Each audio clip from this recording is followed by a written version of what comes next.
السلام علیکم ورحمۃ اللہ وبرکاتہ۔ میں محمد امتیاز پلاموی۔ معزز ناظرین، آپ حضرات کی خدمت میں ایک ویڈیو پیش کرنے جا رہا ہوں جسے دیکھ کر سن کر آپ کا دماغ، آپ کا خون کھول اٹھے گا کہ کس طریقے سے ایک پیٹ کا پجاری پیٹ پالنے کے لیے، پیٹ کا دھندا کرنے کے لیے کس طریقے سے نیچ حرکتیں کر رہا ہے، حلال و حرام کی ساری تمیز کو کھو بیٹھا ہے اور ایسا گھٹیا کام کر رہا ہے کہ ایک عام مسلمان بھی ایسا گھٹیا کام کرنے کو جائز نہیں سمجھے گا، درست نہیں سمجھے گا، بلکہ ایسی دکان میں، ایسی جگہ پر جانا پسند نہیں کرے گا۔ پہلے آپ اس ویڈیو کو دیکھیے، اس کے بعد انشاءاللہ مزید تبصرہ کیا جائے گا۔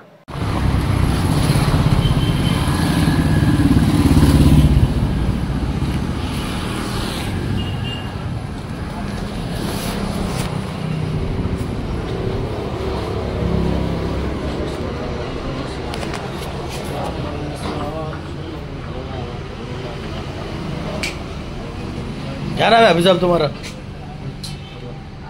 حافظ صاحب نام کیا ہے تمہارا؟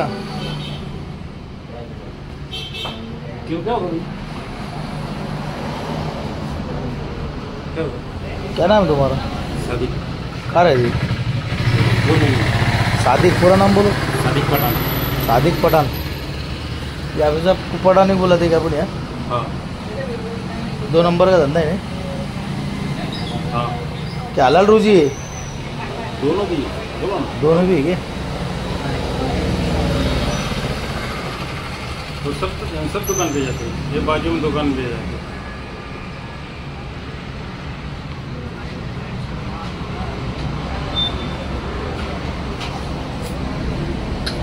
ہیں۔ سٹے مٹکی کی دکان ہے، لاٹری کی؟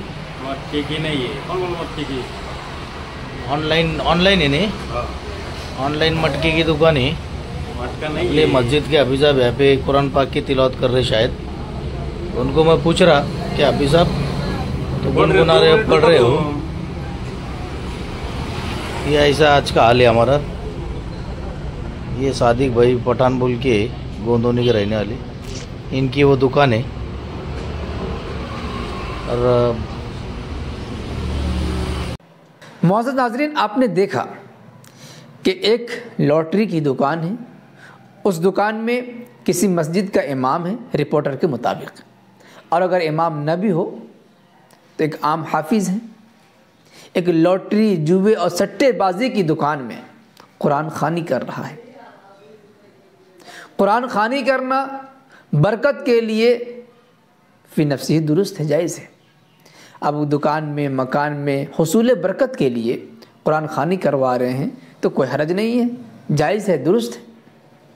لیکن وہ دکان جو سٹے بازی کی دکان ہے، جس کو حرام کمائی کے لیے کھولا گیا ہے، سٹا، جوا، لاٹری ایسی گندی چیزیں ہیں کہ شرعی اعتبار سے بھی، معاشرتی اعتبار سے بھی، دنیاوی اعتبار سے بھی، سرکاری قانون کے اعتبار سے، ہر اعتبار سے ناجائز و حرام ہے، غلط ہے۔ لیکن پیسہ کمانے کے لیے، پیٹ پالنے کے لیے دین کا سودا کیا جا رہا ہے۔ آپ نے ویڈیو میں دیکھا اور سنا ہوگا کہ رپورٹر یہ جس کی دکان ہے یہ بتا رہا ہے کہ حافظ صاحب تو بغل والی دکان میں اور سب دکان میں پڑھتے ہیں۔ معلوم ہوتا ہے کہ اس قرآن خوانی کرنے والے کا دھندا ہی یہی ہے۔ ان کے پاس پیسے خوب ہوتے، سٹے بازی والوں کے پاس پیسے خوب دیتے ہوں گے۔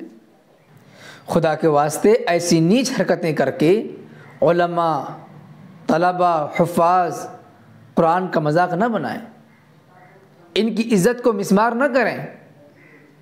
اور آپ حضرات جو سننے والے ہیں، آپ بھی ایسے لوگوں سے بچیں۔ اللہ پاک ہم تمام مسلمانوں کو، علماء کو، حفاظ کو ایسی خبیث حرکتوں سے بچنے کی توفیق عطا فرمائے۔ ویسے اس سلسلے میں آپ حضرات کیا کچھ کہنا چاہیں گے؟ کمنٹ باکس میں ضرور لکھیں۔ پسند آئے تو لائک کریں اور خوب شیئر کریں تاکہ دنیا کو سیدھی راہ مل سکے اور ایسے خبیث حرکتوں سے، عمل سے بچ سکے۔ شکریہ، جزاک اللہ۔ السلام علیکم ورحمۃ اللہ وبرکاتہ۔